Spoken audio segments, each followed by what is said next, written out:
All right. We're back to the Collision Cast, and I've got Chris with me here today. Yo. It's nice to have you back, man. Yeah, it's good to be back, man. So things have progressed a little further since the last time you were here. We have physical cards now to show people, and we have quite a bit more art, especially on your end. I've seen it. I've seen the cards before we started this, and they are hot.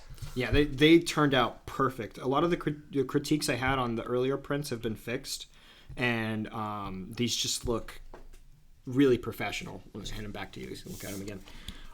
It's so sexy. Yeah, it's so beautiful. I am going to make the logo a little bit bigger on the card back because the card's just a little too empty, but I'm still going to leave plenty of black empty space. But besides that, this is what our cards are going to look like, and they look really good. Oh, hell yeah. They look really, really good. Mm-hmm. Your cards are a different level entirely. Yeah. For those who have not seen Chris's artwork yet, Chris is a more traditional artist. That's neither here nor there. People just have their own preferences on that. Yeah. But because as a traditional artist, you have both more work and more complex work. Or I'm sorry, but less complex work is what I meant to say. Yeah. Because you have less tools to work with, but you have to understand the tools that you are working with more efficiently. Yeah. However, what you've produced recently with the zombie catapult, I believe is a legitimate masterpiece. It's incredible. The line work is next level. The shading is so realistic. It's almost like you can reach out and touch it at parts if you lived in a black and white world is what I'm saying. Yeah. So I'm very excited for when we move it on to the coloring stages in the future. But the piece that you presented is truly great, and I'm very proud of you, man. Thank you. Yeah, I've told you pretty much every step of the way that I'm very happy to have every member of the team involved that I do. But each of you has impressed me. But even though I've been impressed by you in the past, this was even more impressive. So I'm very proud of you. I'm very, very happy to have you on the team. Wow.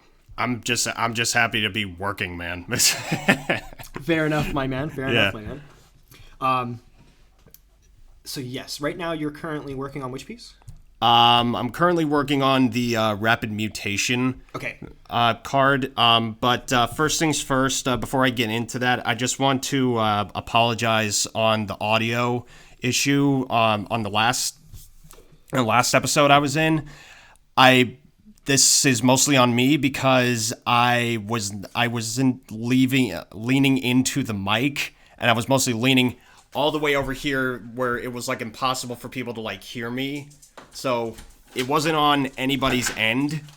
It was mostly on me. So blame me for that. I apologize. And anyways, still a learning experience. You still got more and more to learn when it comes to this kind of thing. We're definitely none of us are professional podcasters. Hence the sound of the door opening and closing in the background because I can't time things properly. Yep. We talk too damn long before recording sessions. That's the problem. Yeah, well, I like to try and time these when I have updates for you guys because I don't want you to come over and be like, "Oh, let's just talk about what you've been doing recently." I want you to hear about what we've got going on as an entire company. Yeah. And this is usually the best medium of doing it because we can talk. Then you have a couple ideas floating around in your head about what you wanted to talk about today, and then you have a few more introduced that you might bring up in the event that we run out of topics. Right. So, but anyways, the rapid mutation card. Yeah. So rapid mutation is the first curse that's being designed. Yes. It is for the zombie archetype, which Chris is in charge of. What are you thinking about with that? What are you doing? It was there was a lot of. There was a lot going on where it was I wanted it to be at first I was starting to have it out where it was a big wide, it was a wide image of a three-person perspective kind of thing where it was multiple people going through the exact same mutation but going through different different stages of it. Okay. But then of course, with all of the recent stuff I was putting out with, I had to look at a lot of comic book references. So I had to turn to a lot of images of various comic book artists doing a Hulk transformation poses. Oh, that's a good one. Where it was it's all in one panel, and it would be just of different drawings of Bruce Banner going through different stages of the transformation sequence. Okay. All in one image. They're all beautiful and super easy to do. Where it's like just getting a scrawny man into a big muscular green dude. Okay. Like easiest design in the world. Okay. But given this is like a human like transforming into like a mutated mushroom monster alien thing. It's tough because of the little design details that you have to add into what details you have to put into when like as they're going through this. So it's like, does grass magically grow out of like their skin or like mushrooms, like mushroom pustules growing out of their like muscles or like reshaping their anatomy, that kind of thing. Yeah. Like as an artist, you really got to like immerse yourself creatively into this kind of thing. So it's like it's really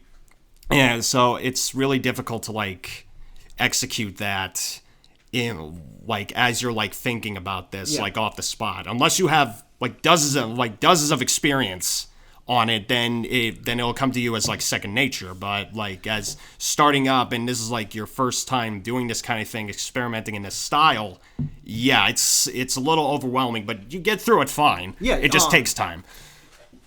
I more or less agree, especially with the way that you've been doing it. You somehow found a way of merging simplicity and simplicity and the complicated. Yeah. Because your images have a lot going on, but most of it isn't. All of it's eye-catching. What's another word? None of it's distracting. So like you see the whole image. Yes. Yes. And you just look at it and you peer at the entire thing. Should be close enough. Yeah. But your particular style of doing the artwork, and I'm referring to your actual style, not the way you put things together, is so unique. I think I've mentioned a couple of times that it's reminiscent of many other things. Yes. But to me, especially in the modern day, that is what makes something unique. If you can look at essentially a part of something and try and figure out what it's based on, and you come up with multiple different things, it is original. Because nothing is truly first unless it really is. The majority of things are built on complex ideas that came before it, and then pushing those complex ideas to their utmost extreme with your own vision. Right. Well, I mean, because when doing this, it's mostly like what you brought up earlier. About like how you describe my work, where like it's like detailed, but it's not distracting. Yeah, that's everything. That's one of the major things that every artist has to look at when doing this kind of stuff. Where it's like if it's for like a creature design, you have to make it. You have to have it make sense from an anatomical standpoint, but at the same time, what new and different details you can add to it that don't affect it in any way like whatsoever. Have you heard of Roanoke Gaming? Roanoke Gaming, no. I don't follow a lot of gaming stuff that I am. Oh, he's not actually, as much. He's not actually gaming. Just the content that he talks about is gaming related. Oh. So he reviews movies, but from a perspective of the mutation. So, for instance, this is an advertisement for Slither. Or for some shit, I don't know. He looks at the actual mutation itself and explains how it warps the body and how that might work from a biological perspective. Oh. And then he also will look at the different types of creatures within different games, movies, and other different forms of media. That's okay. Including SCPs, which I've mentioned that I want to do one day. SCPs, what is that? Secure, contain, and protect. They're a list of, I think it's 9,000 different creatures at this point, anomalies or items that are organized by a group of individuals completely outside of intervention or regulation, and it is incredible. Think of the idea of creepypastas, but specifically all organized into one organization that functions like a Wikipedia page. And speaking of which, he did not just look at a Wikipedia page when explaining that. He just said that, like, all off the top of his head, just letting you know. Hyper-focus is a very powerful thing. You're like the human embodiment of a computer when explaining things sometimes, but in a good way, I like to be very precise when I describe something, especially if it's something that I'm really passionate about. Yeah. For instance, I talk about Fallout New Vegas a lot, but I describe it as a decision-making game that takes place in the future Wild West. I think a lot of people would describe it as a first-person shooter RPG, but it's not. It's really not. It's not a first-person shooter. It's Grand Theft Auto in the Wild Wild West. That's pretty much all you need to say. Yeah, it's pretty close. Yeah, that's a pretty close and accurate description of what it actually is, because it's very personal. In my opinion, for me, New Vegas was very personal the first time I played it. It was one of the first games I ever bought with my own money, and it was the first time I ever got like sick at school, and like I stayed home and I played a game, and I just played through an entire game in one day. Yeah, and it just stuff really connected to me because I just happened to be the right age. I was about 16 when I really sat down and played it for the first time. I played the Fallout games kind of casually because, for some reason, and my dad doesn't even know where this came from, there was a copy of Fallout 1 and 2 on our home computer, but he'd never played the game. My brother had never played the game. I never played the game. It was just on there. And so I would play it from time to time, not understanding what was going on when I was a little kid, because the game came out the same year I was born. Yeah. And then one day it just disappeared. Like, all the data just got... It was like it was never even on the hard drive. Because my dad was kind of computer savvy at the time, so he refactored the PC, and he was going through all the files that were being refactored, and he said that the space wasn't even there for it to be replaced. So, like, it had been on the computer for a really long time, so when you refactor something, essentially what happens is you move information to where it's organized in empty space. Because when you delete a computer file, the idea of the computer file still sits there because it's a bunch of information. And when you delete something, the only way to really delete it is to overwrite it with more information. Does that make sense? You're making me want to rewatch both the Tron movies just to see if they had that idea or something similar of that idea into those movies. I haven't seen the first Tron in a long time, but I can almost assure you that they did in the second Tron.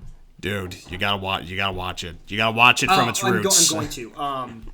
So I recently saw the Way of Water trailer for the new Avatar movie that looks cool. James Cameron, hello, my friend. If you somehow are listening to this, he's not gonna listen to this. I know he's not. But hey, buddy.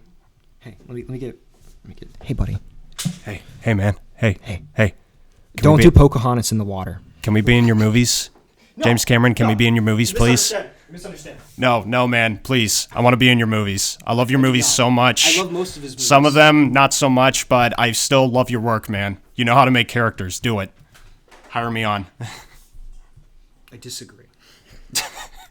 Says you, while I'm having fun. I don't think... I think James Cameron gets more credit than he deserves. He's a director. He just got lost in one simple thing and then stuck to that. No. I'm not complaining about the no. Yeah. No, I'm not complaining about the release cycle of Avatar. I'm not even complaining about... I think Avatar is a very solid movie. I give him credit for this. He took time for a sequel on a movie. Especially in days like today where it's like you can take however long you need. Whereas with this one, he needed time to do it, and the studio let him. Okay, that doesn't come around like often these days, where it's like everything's systematic. I'm gonna make my point with a single word: unobtainium. And there you go. Exactly. Unobtainium. And to all you Transformer fans out there, I know you're out there. I love you guys, but let us not forget Transformium. Transformium. That's my favorite. The genius of Michael Bay, right there, ladies and gentlemen, of his knowledge of the Transformer movies. Despite the fact, but anyways, let's reprogramming a fucking Transformer is already in the comics. Sorry, I got angry for a second. No, you're fine. I love it. I love this. I hate it when directors... My sister and I agree with you, by the way. Thank you. I hate it when directors decide that they want to take this beautiful vision that they read 2 or 3 comics about and make it their own.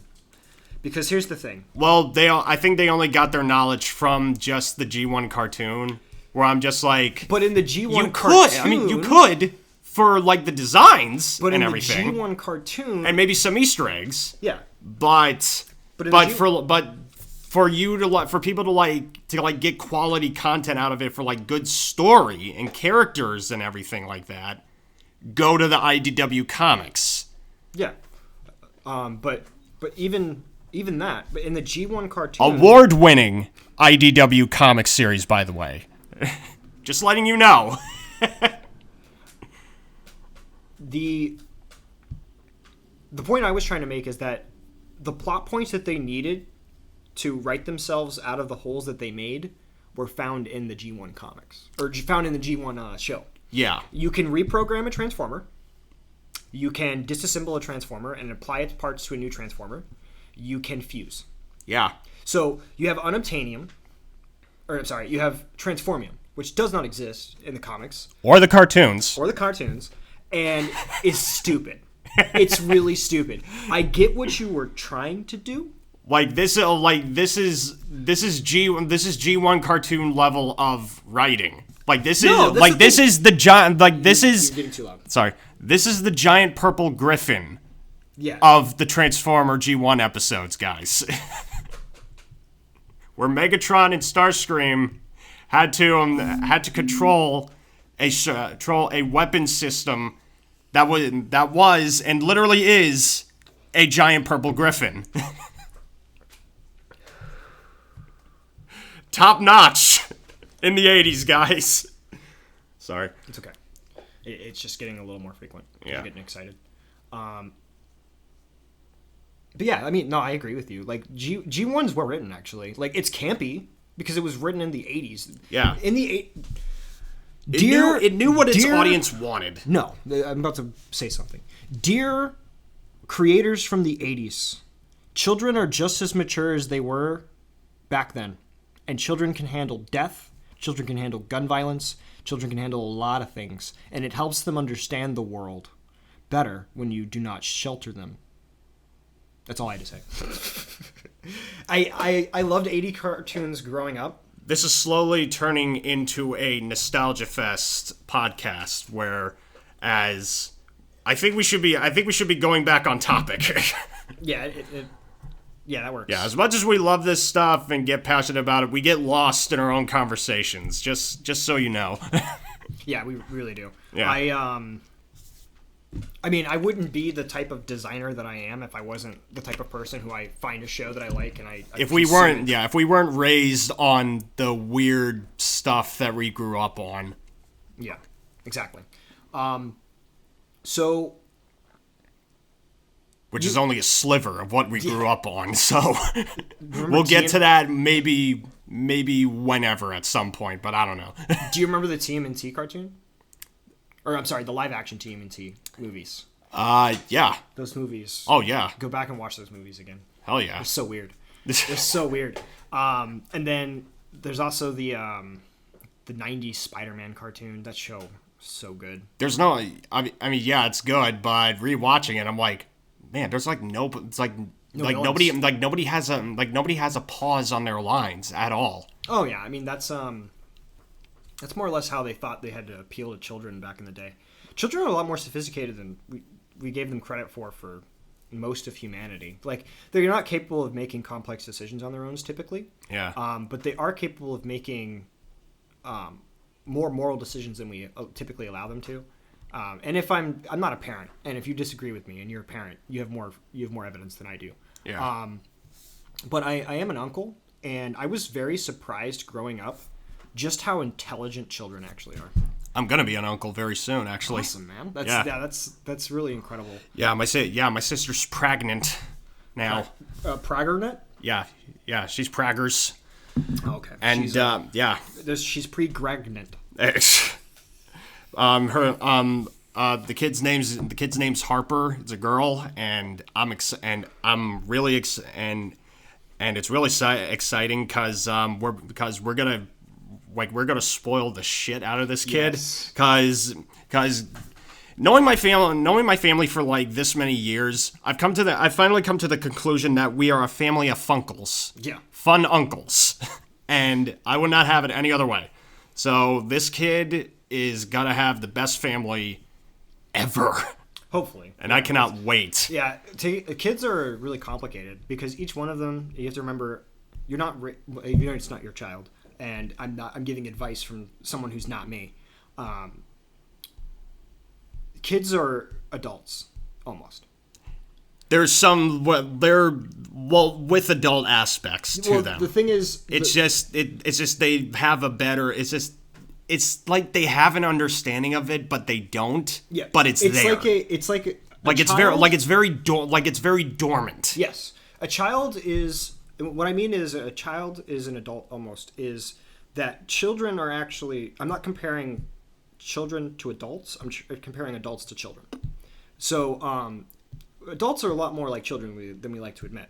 We're very firm in our beliefs. Typically, we hold hard opinions. Yeah, and we are stubborn. Because we know what we like and don't like, exactly. And if we don't like somebody, then we will go violent and kick their ass. Yeah, and whenever I critique my view on humanity, typically I'm actually referring to myself, by the way. So if you're like, oh, how dare he say that about me? I'm actually saying that about me, and I'm sorry that you feel that way. But let's be very clear.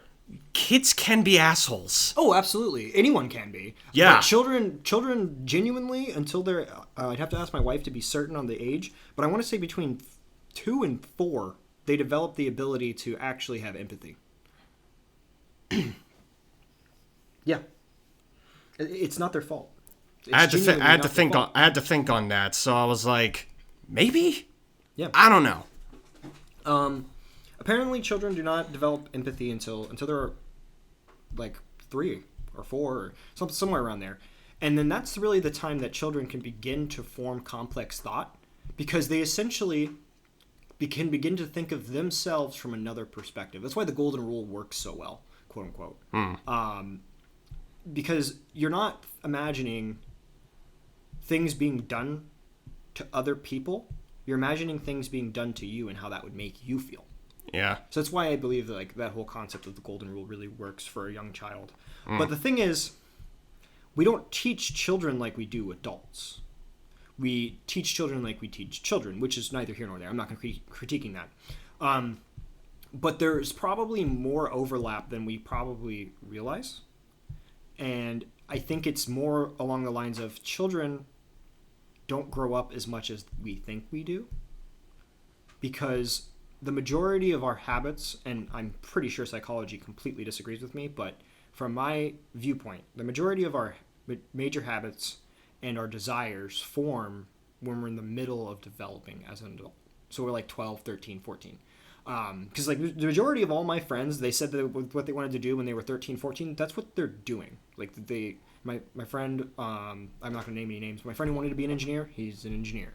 My friend that wanted to be a designer, he's a designer. My friend that wanted to be a social media manager, he's a social media manager. Like, you get lost for years, and I think that's more about being a child than you realize.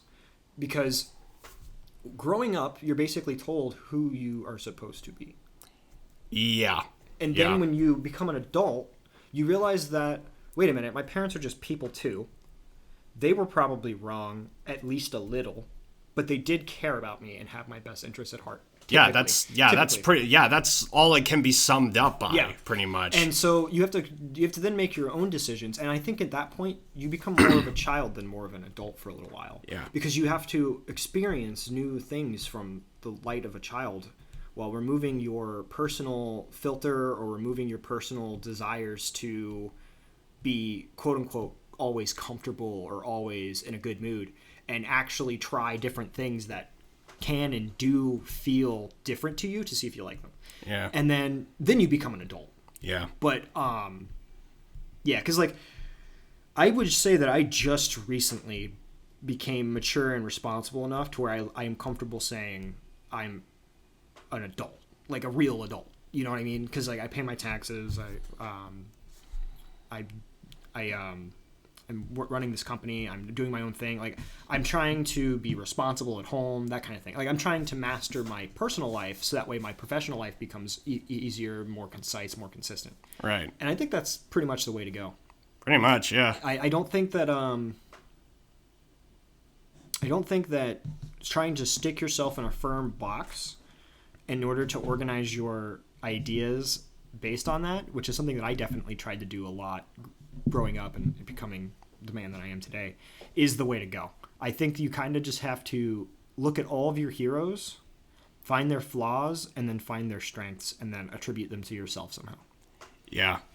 Yeah. Because how I was raised, it wasn't exactly like I'm not saying I'm special or I was raised like better than everybody else or that kind of thing, but where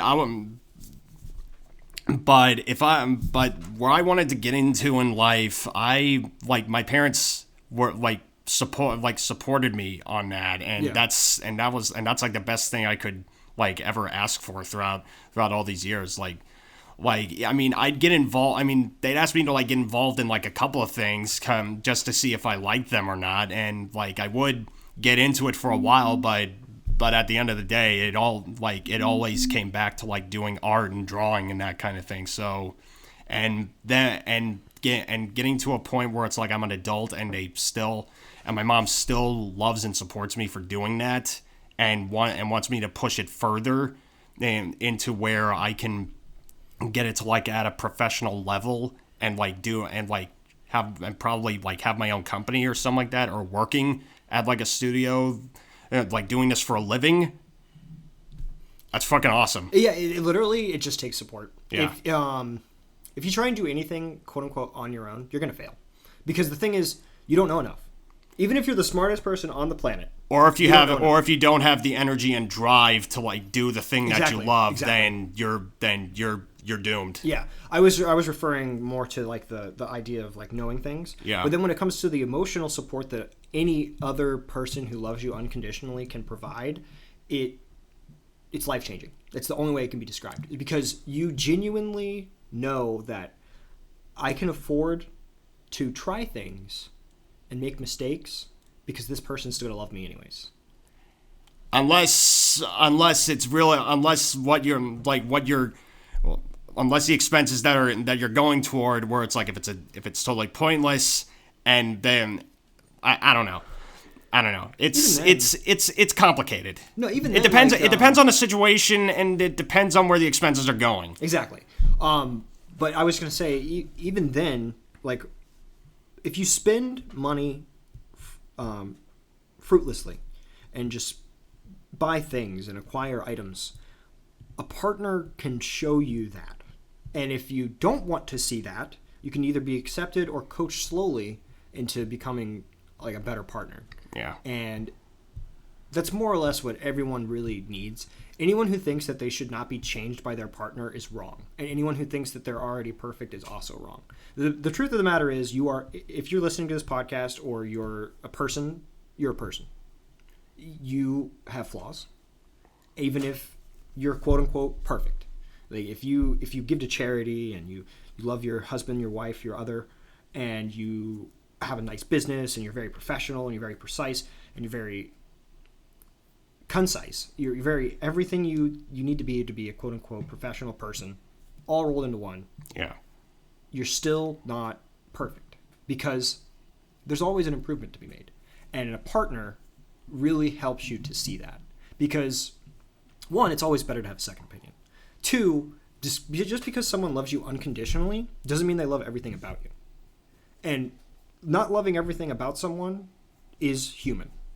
And I don't think that the way to go is to do the glass wall thing where you just stop seeing it. I also don't think the way to go is to make them change. I think the way to go is to find a happy middle ground where you're more accepting of the person that they are, but they are more understanding of what you need. Because that's life. Compromise is literally life. To give an example, let's say that one of your partners hates cooking, and the other partner, I'm saying like in a two-person relationship, and your other partner hates doing dishes. Well, if one of you hates cooking less and one of you hates doing dishes less, you got to compromise right there. Yeah. Neither of you is enjoying what you're doing, quote unquote, but you're enjoying it more because you're doing it together, and you're enjoying it more because the person appreciates it. Welcome to our relationship TED Talk, ladies and gentlemen. Yes. Me and my wife have an incredible relationship. We're very communicative. We're very accepting of each other. We're very supportive as well. Like, genuinely, it's like to the point where sometimes my relationship is so good with my partner that I don't know if it's real. You know what I mean? When things are going so well, you almost feel like this can't be real. This is a dream. Yeah. But to the point like where we earned that. Because I genuinely, and her and I have talked about this multiple times, I genuinely don't think we work on paper. Like, if you look at... No. Yeah, we really don't work on paper. Because she's a completely different person from me. She's a very modest, laid back. I'm gonna sit in my bed and watch the things that I want to watch. I'm gonna read what I want to read. I'm gonna go do this when I want to do it. And she's very carefree. And all of these things are compliments, by the way. Yeah. I love my wife. Of course, I'm complimenting her. Yeah. My last relationship I was in with somebody, like, it was. Yeah, like you said, it's unbelievable that this person that this person was real. Yeah. The moment we started talking to each other, like on video chat, already after that first talk, then already I was in love with this person. Yeah. And it's like I didn't want to live the rest of reality without this person. Yeah, it's like gravity. The best way I have of describing it is it's like gravity. I felt something very similar for my wife when I met her. Basically, it was like something that I didn't understand my entire life was being explained to me in person form. Because, she made me realize that, my entire concept of what love is and what relationships are and what physical attraction, in all honesty, is wrong. Because I had an idea, and I wouldn't even say that it was a bad idea. I had this idea that you form a relationship and you do your best to take care of your partner and you do your best to take care of yourself, and you just kind of live your life. And on paper, that sounds correct. But really, it's much more than that. A relationship works best when I'm giving 100% to my partner and myself. Yeah. Whereas, from both standpoints, you shouldn't expect that person to give them that same amount. Exactly. To them. You should never expect that. It's the level of independence from each person. Yes, because I would consider myself and my partner at same time very independent of each other, but also what's the word? Codependent. I wouldn't go codependent. Codependent isn't as terrible as a term as it's been made to be colloquially. Codependent just means that you depend on each other, that you work together, that you work best together. Yeah. On some things, there should be codependency. Yes. I would say that we have a healthy level of codependency to the point of when she leaves, I'm sad. I want to see her. I want her to be near me. But I also am rational, she's got to go to work. Oh, she's going to spend time with her friends. Oh, she's going to go do this. I don't get upset. I miss my wife when she's gone. Is what I'm saying. And it could be anywhere from she's going to be gone for an hour, she's going to be gone for 8 hours, like she's going to be gone for a couple days. I miss her. Like, there are no moments where you're just like, oh, thank God, okay, I need a break. Yeah. And then when she comes back, you're just like, oh, good, she's back. Yeah, like, I would say there have been... Like, you're not one of those guys where it's just like, oh, thank God. Just blah, blah, blah. Finally, I have this time to myself, man. Yeah, I'm not really like that. I do enjoy my personal time. You should always enjoy your personal time with your girl. Always. Yeah. Take advantage of that. But I don't need her there, is what I'm trying to say. Like, I don't need her physical presence to be happy. Yeah, I think we got the point. Yeah. I think that's what everyone should be striving for. Yeah. At least from my perspective. Because, like, we don't even fight anymore. Like, when you reach a level of communication, you can feel when a disagreement is coming, and you address it. Because, like, you really should fight over anything. If something's being brought up and it's a fight, chances are that person has been thinking about it long enough for it to boil over. Yeah. And that's something that I've learned that I do really bad, is I really like to... Josh. Characters. So speaking of all the childhood shows that we were talking about earlier, you said you wanted to call out something that happened recently. Go ahead. I want to mention the recent passings of two very influential and very legendary comic book artists, and those guys are George Perez and Neal Adams. Like, if there's a Mount Rushmore of comic book creators, Neal Adams and George Perez are definitely up there. Like first I want to talk about Neal Adams, because when you look at Neal's work that he's done in the past years, it looks like iconic moments in comic book history. Mm-hmm. Like, look up like some of the comic book covers that he's done. You've probably seen them, and that way you know it's him. Like he created such memorable characters like Ra's al Ghul, Man-Bat, Green Lantern's John Stewart. My favorite version of Green Lantern. He literally changed the looks of superheroes in the 60s, and he helped inspire like hundreds of young upcoming artists. Oh, hey. Brandon, if you're listening to this at this point, he did one of the Inhumans covers with Black Widow. That's pretty cool. Yeah. It's a Bronze Age. Yeah, one of his very famous ones is the Batman one. Deadman. Yeah. Deadman's so interesting. Yeah. You said he created Ra's al Ghul? Yeah, he created Ra's al Ghul. I mean, he helped create him, but yeah, he's one of the main people that helped like create the character. Okay, for this for Batman 244, Neal, I have a question. I know you recently passed, but you can answer it in my dreams tonight. Why is the costume gone? Because back then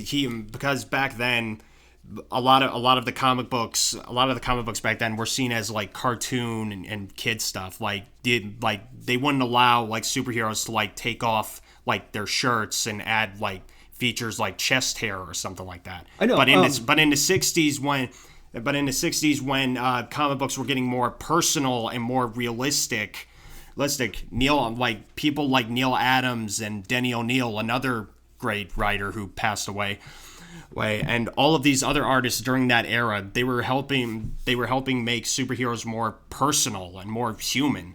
So like when you would see Batman with like no shirt on and have like chest hair and all that stuff, it gave it like a human element to him, like to these characters. Like you would believe that Batman or Green Arrow or Green Lantern would exist in real life because of those kind of things that not a lot of people would think about. And it changed the look of comic books to how they are today. These guys were like the leading cause of that, and it's beautiful. My point is, he's holding Batman's costume, and it's one piece, but he still has his pants on. Well, I think I think it was more like a more like man-to-man, hand-to-hand combat kind of thing. So it was like you still missed my point. He's wearing his pants, but he has his pants in his hand. That's impossible. Oh, that is weird. That was my entire point. Like Neal, you're amazing, and I love you. But you forgot some shot continuity here, man. There's a continuity error here and there, but move the Demon Lives Again part to where Batman's leg is and tilt it slightly, and you have no problem. You know what? We're giving it a pass. Yeah, we're gonna give it a pass because the image still looks cool. It's like you forget about that fact. So like never. So yeah. But anyways, just the way he just knew how to make dynamic covers that made you want to look inside that book. And once you were, his visual storytelling plus Denny O'Neil's writing, flawless, absolutely flawless. And Neal's art was also very realistic too. Just the way he got like a lot of like human expressions in there. Like a good example of this would be look up or like read Green Lantern, Green Arrow number 76. That's like a key issue. Their issue together? Yeah, that's the first time they ever teamed up together, and it's like a very key issue book for comic collectors to go after. Like there's even also a cover of like within that around that storyline where like a really influential one, that one there where Speedy is on Speed. Speedy is on heroin. Oh, I thought he was on Speed. No. I always remember making the joke, Speedy's on Speed. Yeah, but like look at that image right there. Like look at that. That looks really good. Yeah. Just the level of detail he got into that face alone. I love how art has changed for comic books. Oh, but yeah. I kind of wish they would tone it back just a little bit. Because, well, they kind of have. More or less. No, it's okay. Yeah, we can, like, edit these pauses, right? We don't have to, man. It's fine. Yeah, okay. Because Dark Knight's death metal. And Josh, I know you're about to hate me for this. It's over-designed. I mean, you can tell what's going on. It's got like a heavy metal vibe to it. Yeah, for sure. But like Superman is literally playing a rock and roll guitar. Superman is playing a guitar on his right arm is a Doomsday arm. He reattached. I'm sorry, that's Darkseid. His Darkseid's right arm, and he's wearing this like strap on his left arm, and he's got chains around his waist. Dude, this is like Todd McFarlane levels of metal. I love this. and then you've got Wonder Woman. Like, where can I get this poster, please? This is cool. And a T-Rex. Yeah, T-Rex Batman is cool. Dude, wait. It's, whoa. Yeah, wait a minute. T-Rex Batman? Yeah, it's Batman with... That's a thing? Yeah, it's Batman with his brain inside of his mind inside of a T-Rex. Like, how the hell did... What? Oh my god. First Cosmic Ghost Rider, now T-Rex Batman. This is... My god, you learn new things every day. Yeah. That's amazing. This is, in case you were wondering, it is a McFarlane. The toy figure, yeah, because McFarlane Toys. No, I think it's a McFarlane design. It is? Who designed Dark? Like for any comic book experts out there, like go with me on this. So I mean, there's still a lot of things that I don't know about comic books. Like I know enough, but not a lot to where it's like, ooh. So don't get mad at me on this. Scott Snyder and Greg Capullo. There we go. Okay. Well, yeah, it's just too much. I love those guys. I love their artwork. I mean, I know comic books have kind of always been a little over-designed, if I'm being honest. Yeah. But, like... McFarlane kind of, went in that route, pretty much. Like, McFarlane was good. Oh yeah, I'm not saying that this art is very dynamic. I'm not saying that this art is bad. No. That's one thing. That if you're listening to me right now, and you're like, I'm a fan of death metal, and I think you're stupid. You can make the argument that it's maybe a little too busy, but not that much. Well, because like the comic books are a very visual medium. You need to catch people's attention. You need to keep people's interest, but not like this. Another great example, Captain America, the chest. Rob Liefeld's famous image of misinterpreting like human anatomy. Yes. I found a picture of them like trying to make it look kind of human, oh my god, like trying to make it and make it like trying to have it make sense. Yeah, that chest though. It's hilarious. Yeah, this is insane. Kudos to those artists that did that. That's pretty good. Oh, this person fixed it. Yeah. Yeah. See, look at that. Yeah, I'm flexing. That's why I look like this. Yep. It's not because I'm just standing here. Yeah. But anyways, yeah, Neal Adams. Great artist. We're gonna miss you, man. But not only are we gonna miss you, we're also gonna miss another legend in his own right, George Perez, which to me was one of the greatest living comic book artists of all time. Yeah, like he worked on a lot of comics with both Marvel and DC. Like we're talking New Teen Titans, Infinity Gauntlet, Crisis on Infinite Earths, The Avengers, Fantastic Four. Like, there's not one character that this guy hasn't drawn. That's pretty amazing. Like, you could give me any random character within those companies, and I can tell you that he's done them. I recently made a trade with somebody on Instagram. Because I found out that comic book trading is a thing. Yeah, comic book trading is super popular. Yeah, and I happened to get my hands on a sealed CBCS copy of New Teen Titans #2, which to those that don't know is the first appearance of Deathstroke, and here's the kicker: signed by George Perez and Marv Wolfman. That's pretty sick. Yeah. And I also have it with me right here. Oh, damn, son. Yeah. Oh, damn. Beautiful. That is beautiful. I've never had like a sealed CGC copy, let alone anything signed by George Perez. Oh, wow. Yeah, and there's an O.J. Simpson comic in the back. That's probably a different O.J. Simpson. It's the same guy. It's the same guy? It's the same guy. It's the same OJ. It's the time frame works out. He was still an American hero at this point. Yeah. Yeah, on a boot ad. Leather boots. That's insane. Yeah, it is. I mean, it's a beautiful book, but I'm just like, oh my god, you have kids, get your free autographed photo of me, OJ, mailed to OJ Dingo, P.O. Box 749, Clarksville, Tennessee 3704. Advertising Dingo leather boots.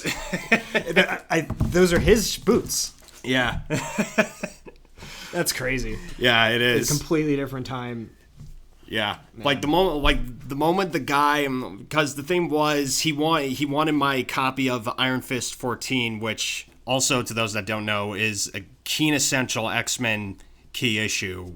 Is the first appearance of Saberwolf. Really? Yeah, I had a copy of that. He wanted it, and I wanted to see what the books he had, and he had this, he showed me this.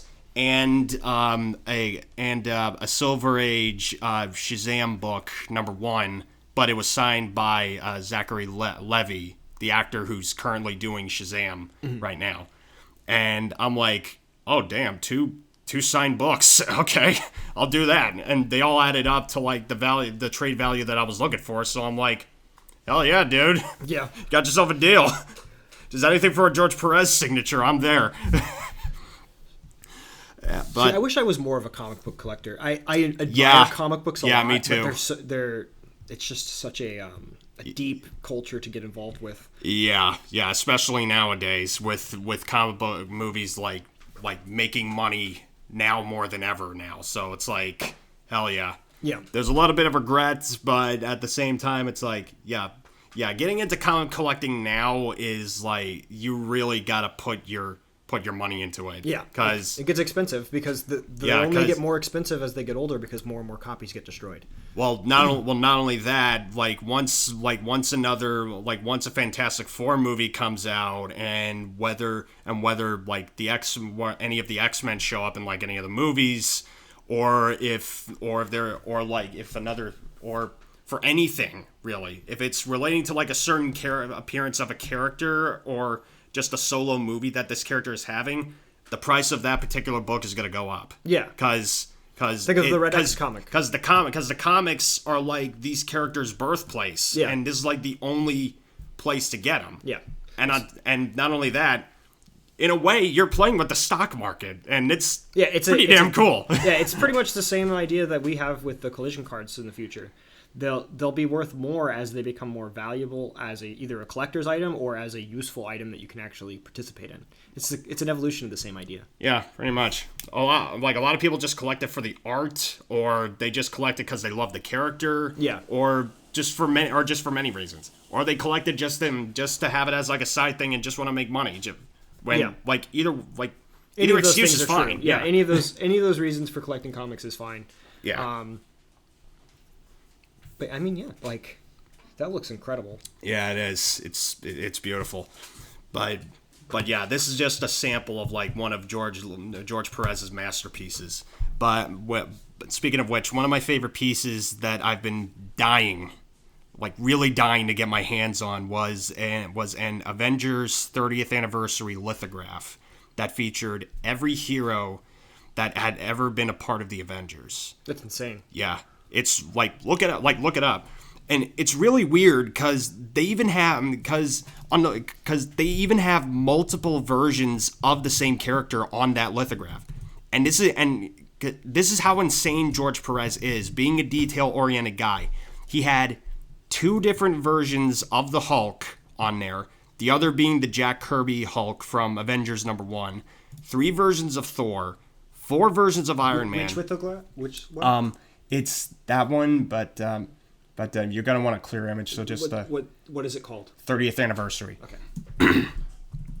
But anyways, he had 3 versions of Thor, 4 versions of Iron Man, all of the Captain Marvels, including Carol Danvers in when she goes supernova, and Miss Marvel. Jarvis the Butler who was on the Avengers 30th emblem. Yeah, that's the one. And characters that I have absolutely no idea who they are. And the borders around the image are of Hope Van Dyne's The Wasp, but in every one of the costumes that she wore throughout the comics. That's insane. Yeah. That's insane. That is the beauty. Guys like him only come in a millennium. Yeah, they're a rare breed. Yeah, and this guy was one of them. I love this Moon Knight image. Yeah, he had only signed 250 of those pieces, so you know that this was legit. Yeah. I love him. He could take any ridiculous looking costume and make it look completely badass. Yeah, one of the examples. You could look at. Didn't he redesign Wolverine? Yeah, he helped redesign Wolverine, like the X-Men a lot, with Dave Cockrum and a slew of others. But he's definitely up there with one of my favorite artists in general. Not just in comic books, but yeah. Oh, did he do Phoenix? Yeah, he helped do the costume of Phoenix, and the new Teen Titans, Starfire, Beast Boy, Cyborg, all the big ones. Oh wow, that's really cool. Yeah, he's incredible, and a really big sweetheart too. Apparently at conventions, because he loved his fan. He really loves his fans. and he'll go to like amazing lengths to like just show how kind-hearted this guy was. Like, I'm just like, ugh. Every time I went to conventions, I keep regretting not meeting this guy. He was in Sanford? Yeah. One comic book. I'm sorry, George Perez. I'm sure it was Florida that killed you. No, it was he had cancer that he was going through, and I repeat, Florida. Come on, dude. No, genuinely, all due respect. He's an incredible person. I was just yeah. I never to lighten the situation, despite how light it actually was. What's your favorite character that he designed? Oh, that's tough. That's really, really tough. I would say Simon Williams. Wonder Man. Mm-hmm. Look up Bride of Ultron. You'll see he looks like he took the Kwanzaa colors and put it into a superhero costume.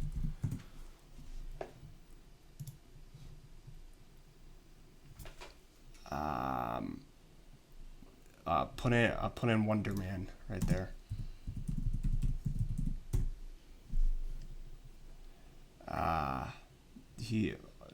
There he is. Look at that. Looks pretty cool. Yeah. Thinks the beast. Wait, what? What is he saying? Thinks the beast of all people designed and made it for me. Yeah, the beast. Yeah, the beast may have weaved his costume together. So that's pretty sick. Yeah. I would say that, but at the same time, like I'm stuck between Wonder Man and the way he drew Thanos for Infinity Gauntlet, because that's an iconic design. Yeah. Like before I saw Infinity War, before that started coming out, I made sure to get a copy of Infinity Gauntlet. He's a 7 in an energy projection scale? What does he do? Inherited his father industrial munitions plant? Oh, okay. Yeah, he's looking up the stats and origins of Wonder Man right now. What are your powers? Actually give me your powers.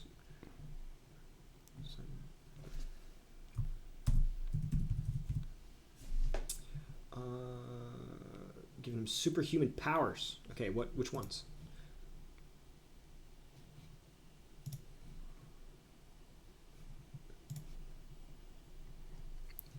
Where's the Marvel Wiki when you need it? Yeah. Oh, there we go. Yes. Oh, yeah. Yeah, Simon Williams.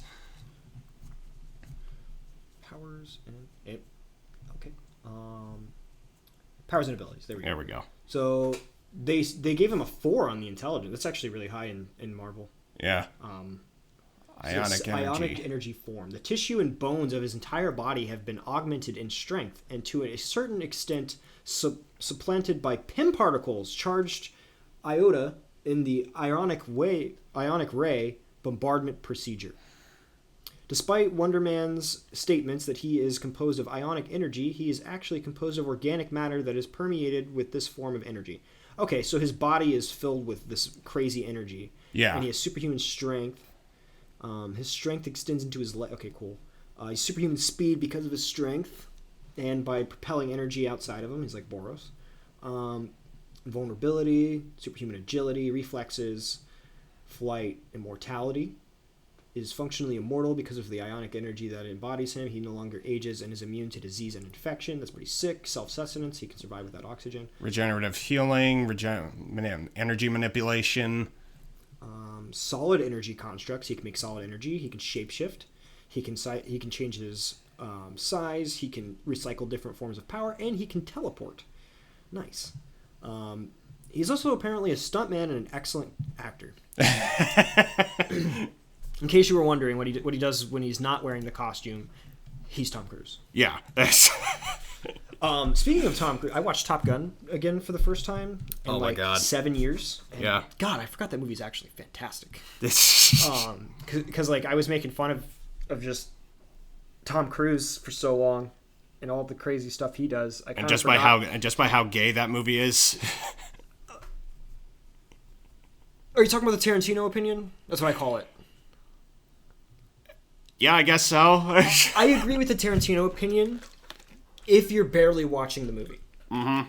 If you're watching the movie and you're like really paying attention and you're dissecting the movie, I'm sure it's any sense. No, it doesn't. But I do think that the Tarantino opinion is quite funny because I want to say that Tom Cruise actually likes that. Let's look that up. Oh, I'm sure he does. But anyways, yeah, Jordan. I mean, I'm really gonna miss George Perez. I envy the fact that I didn't write any letters to him, nor did I go up to like his booth and say hi to him and ask him for some art advice from him or any of that kind of stuff. Because I'm sure he was an awesome dude with fans and everything. But like there's always going to be other talented like artists in like the comic book world and everything like that, but not a day goes by where there will never be another artist like Neal Adams or George Perez. Their level of talent was incalculable in what they did to help change the comic book industry and like to what they did for the look of the comic industry as a whole. And there's never gonna be people like that again. And I'm gonna raise my imaginary chalice to these guys. Do you want to hear about the director's opinion on Tarantino's opinion? Yeah, sure, okay. When you make a movie, people can interpret it in any way they want and see something in it that the filmmakers had no idea they were taping. There's a relevance to people's theories because people believe it. Bruckheimer concluded his comment on the controversial reading by adding that coming from Tarantino, this is a compliment. So, coming from a gay director, that's a compliment. Tarantino's gay? No, Bruckheimer. Oh, I didn't know that. Oh wait. Oh my God. No. No, that's not Jerry. No, they're thinking about Jerry Bruckheimer. Never mind. I was thinking of Schumacher. Sorry, Schumacher, 100% gay. but Jerry Bruckheimer, maybe he's gay. Maybe a little gay. Maybe gay for Michael Bay. I don't know. Oh, okay. Fair enough. Yeah, Bruckheimer. Yeah, some of Bruckheimer's movies I'm a fan of. Con Air, hell yes. But anyways, that's another topic in general. But back to Tom Cruise. Speaking of which, my mom and I recently watched Reacher on Amazon. Yeah. Okay. Yeah, and how did that go? Did you watch the show or the movie? I watched the show. Okay. I never saw the movies, which I'll get to that in a moment. The show, here's the thing.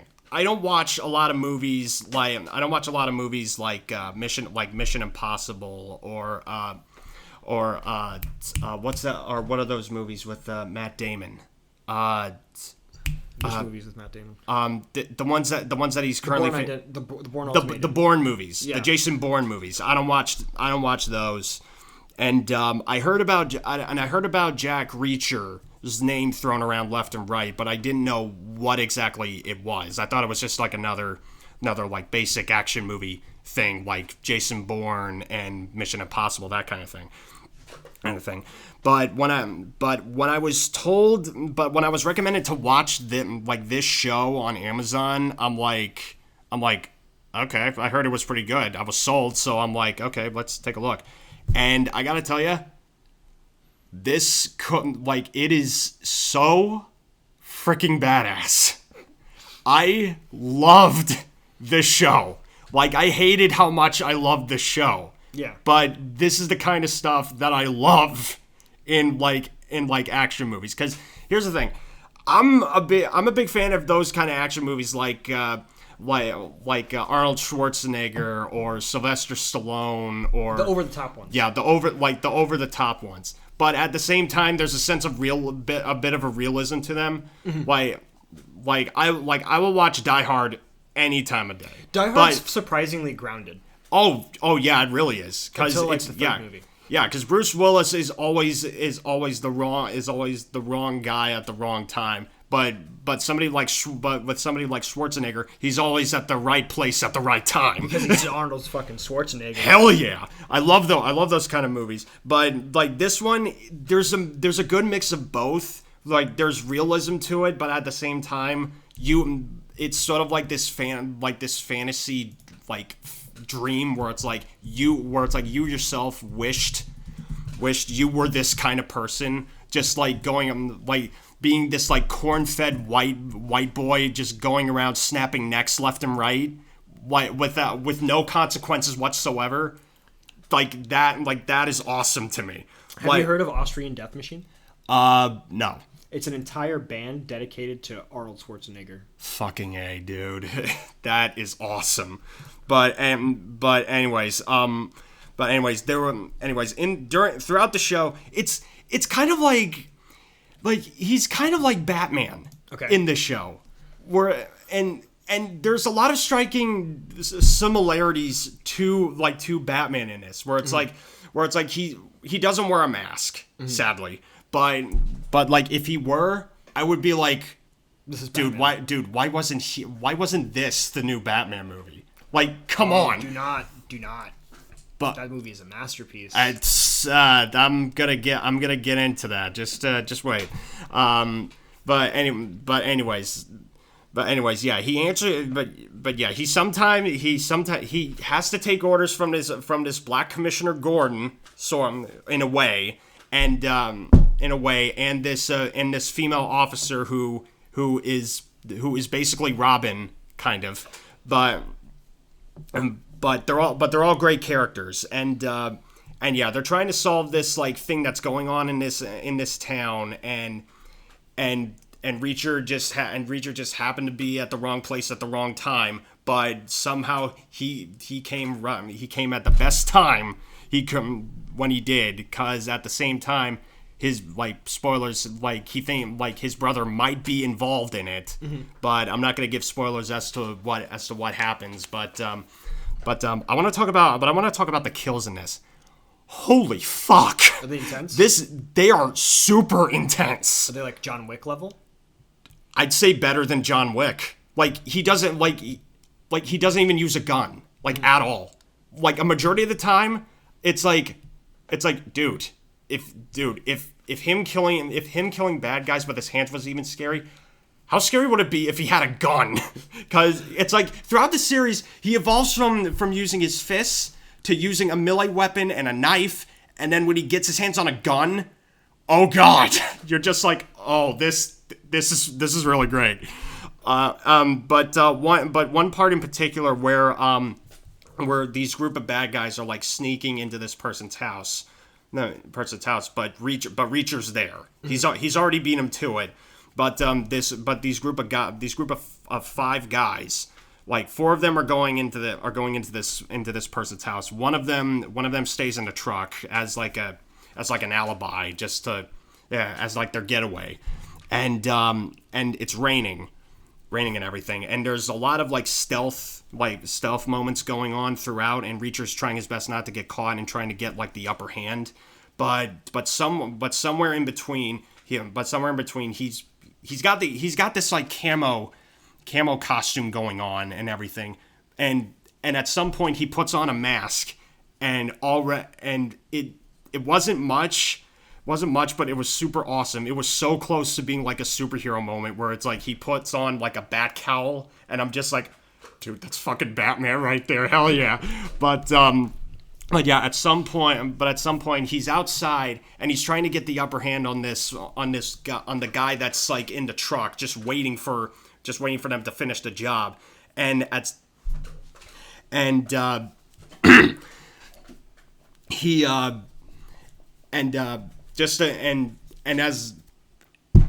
sneaking up on him, and at some point he breaks the car window with his own fist, by the way, and he's trying to pull this driver out of the car through that window, where it's like this guy didn't do anything. He's killing him killing him by association and everything.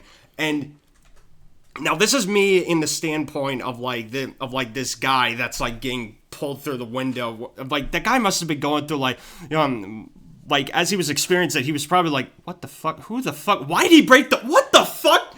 Get the hell off me! What the?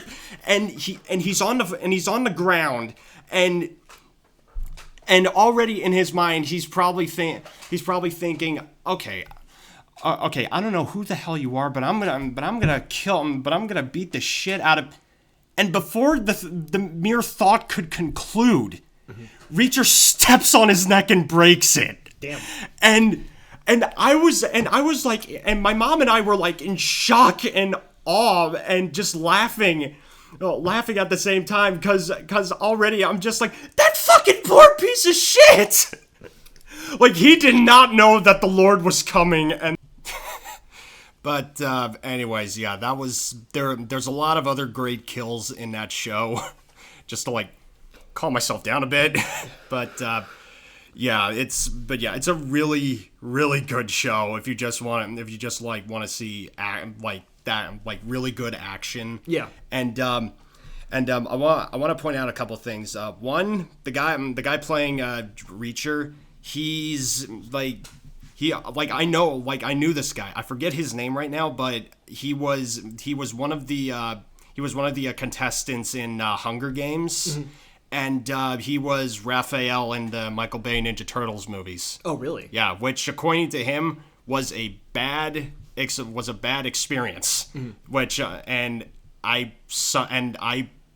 tend to agree because I'm pretty sure they were not run so well. That's.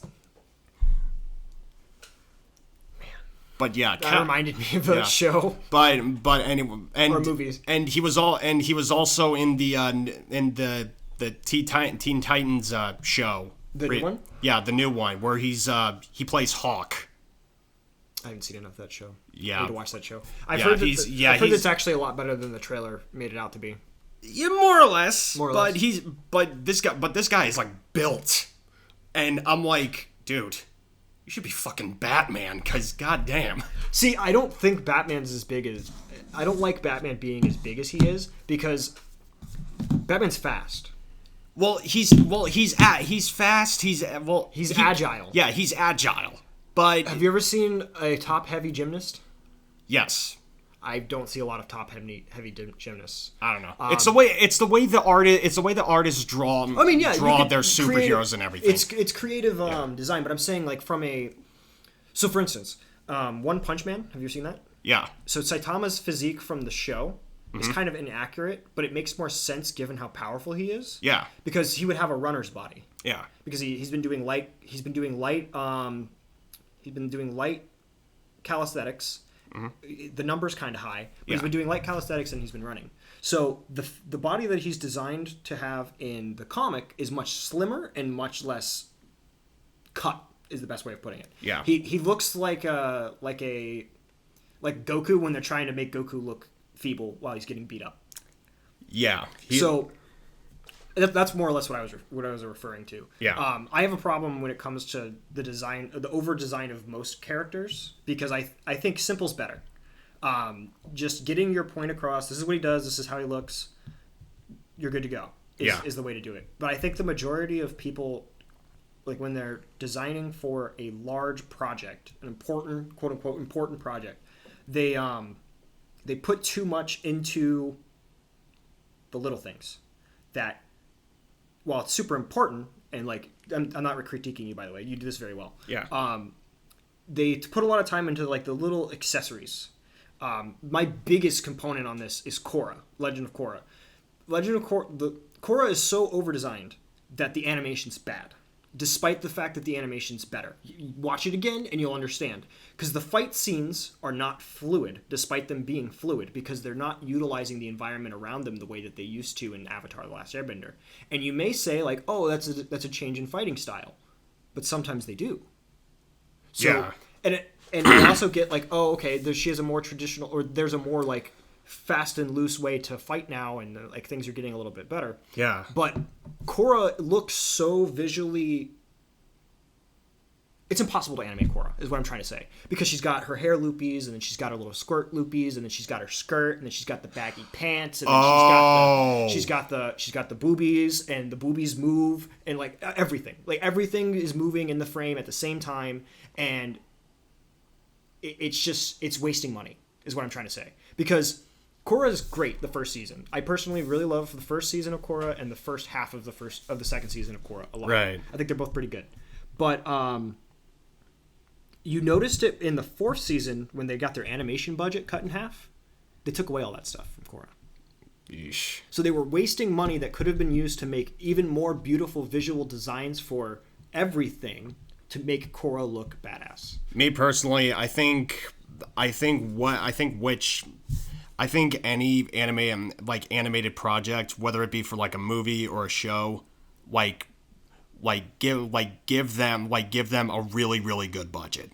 Because they all deserve it. I mean, I do agree with you. depending on the style. Yeah. Because if you're going for like if you're going like the cheap route and you want it to be like a very, very simplistic style. Yeah. That kind of thing. I'm not saying I'm against like minimal design cartoon shows, because I love Gravity Falls, Adventure Time, and Steven Universe. I actually think American cartoons do it better, and here's what I'm saying. Let me explain. They do it better now. No, I think American cartoons do it better. Go back and watch Hanna-Barbera. Oh yeah. Oh, what's the center of frame? It's always like that side corner profile, pretty much. It's always the character. Yeah. What's going on in the background?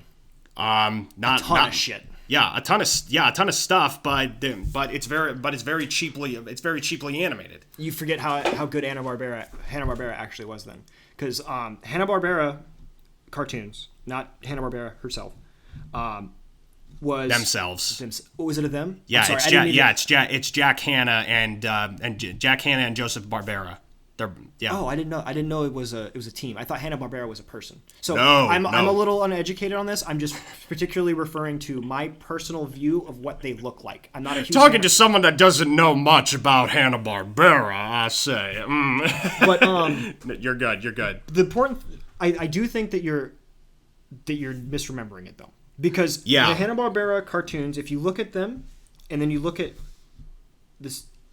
Not Studio Ghibli. Never compare anything to Studio Ghibli. Never. But if you look at Japanese animation from the time and modern time, and you compare it to Hanna-Barbera, you'll notice that it has the same balance that I feel has been lost in anime. Really? Yes. Because in Hanna-Barbera shows, especially the Scooby-Doo cartoon, I am looking at the characters. The environment is a lived-in world that exists beyond the characters themselves.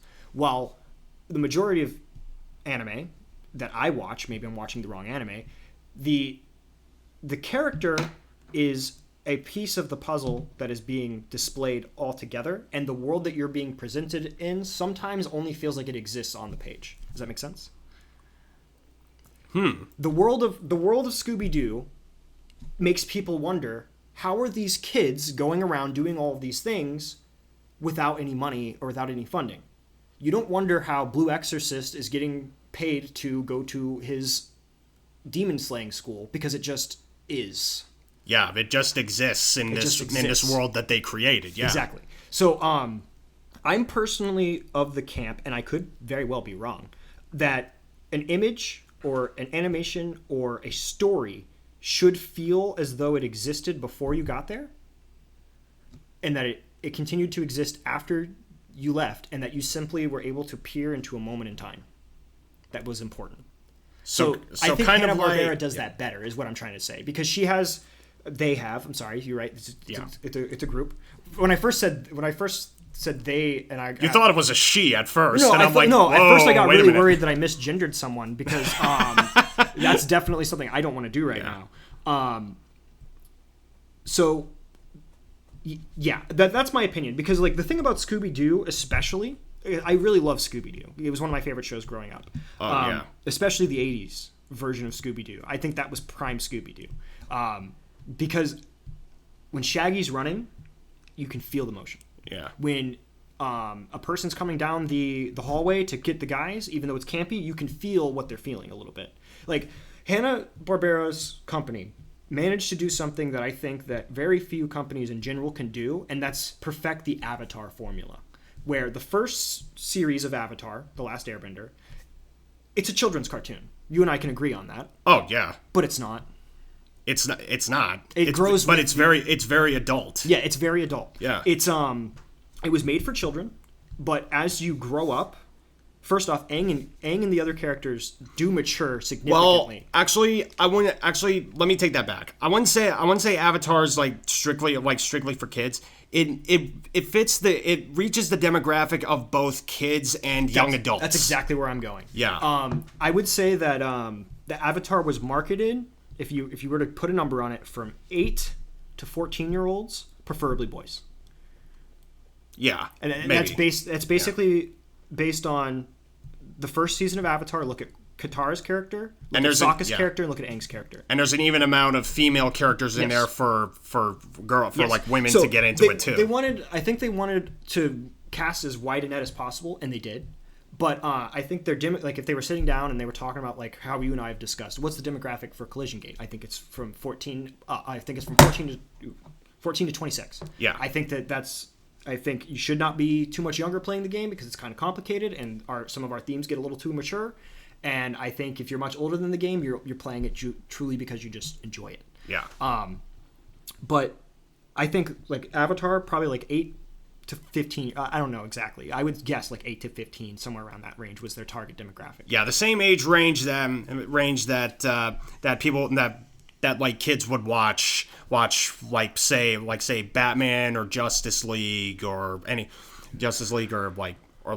Animaniacs, any of those shows. Yeah. So the thing that Avatar did though is they didn't teach the kids like they were children. They didn't treat the children like children that were watching their show. They treated them like growing adults.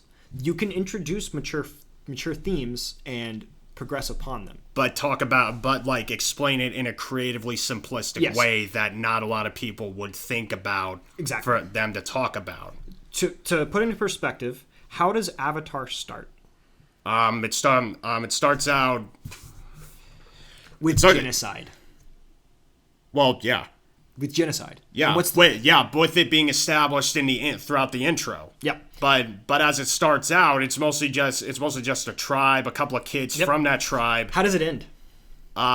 It ends with them going with Aang and an attempt at genocide. That was my point. You're also correct, but my point was it starts with genocide. Yeah. Because Aang wasn't there to save them, quote unquote, and it ends with Aang preventing genocide. Yeah. That is such a complex and emotionally variable subject. Yeah, but here's the thing. They do it well. They do it really well. It's another way of doing it well. Yeah. But there are other animated mediums that have done that same thing as well. Yeah, no, actually, not just animation, but live action too. Yeah. But like Star Wars. Yes. They literally did that. But you can assume it's depends on which Star Wars you're talking about. The original trilogy. Depends on which Star Wars you're talking about. The first movie was made for everybody. The second movie was made for male boys. Okay. A New Hope. Yeah, it's for everybody. Yeah. New Hope's for everybody. A New Hope. It literally, it doesn't. They don't say they caused genocide or they may start. They don't say that they caused genocide, but the idea is there, where it's you assume. Yeah. You see genocide happen. Yeah, you see genocide. They literally blew up a planet. Yeah, they blew up a planet, and okay, so I get your point now, and I do agree with you. Take back my earlier point because I thought we were talking about something else. Yeah. Yes, it's for everyone in the sense that it's covering very complex topics in a way that is sensitive to the individual. Yeah. So, a good example is the Death Star blowing up. Or not the Death Star blowing up. The Death Star blowing up. How did I? What? Oh my God. Don't tell me. Twitter is gonna go after Twitter you is gonna go on this. It was Coruscant. Was Coruscant blown up? No. It was her homeworld. Alderaan. Oh, Coruscant's the where they do all the meetings. Dude, there are going to be mobs rushing at your door with pikes and spears. I don't think Star Wars is as good as everyone says it is, and if you believe that it is, you should rework your opinion and then rewatch it. Oh, boy. We're going there now. I think Star Wars is great. I think it's a great series. Yeah. I think it's a very well-told story. But it's not perfect. To a child. Yeah. To a child. No, because it's the same story being told over and over again. Well, with the exception of Empire Strikes Back. No, it's the first. It's the first. It's a one. It's a character dive. On who? For who? For Leia, Han Solo, Luke. Are you sure? Yeah, Empire Strikes Back. Are you sure? Yeah. Okay. And Darth Vader. How does Luke change during Empire? Okay, that's a different thing. But he's learning the ways of the Force. Okay. How does Leia... learning his identity, his identity of who he is and who his father is. I agree that that changes him entirely 100%. In the third movie. I understand, and you see that in the third movie. Yes. So we agree that Luke has a good story. Yes. He has a good character arc. Yes. What's Han's character arc? Han's character arc. Don't include Solo, by the way. I Doesn't exist. I would not, because I never saw that movie. Actually, no, I take it back. I did see it. The only part that I did like about in Solo was the badass Tilda Swinton droid, which, let's face it, we all need more of her. Yes.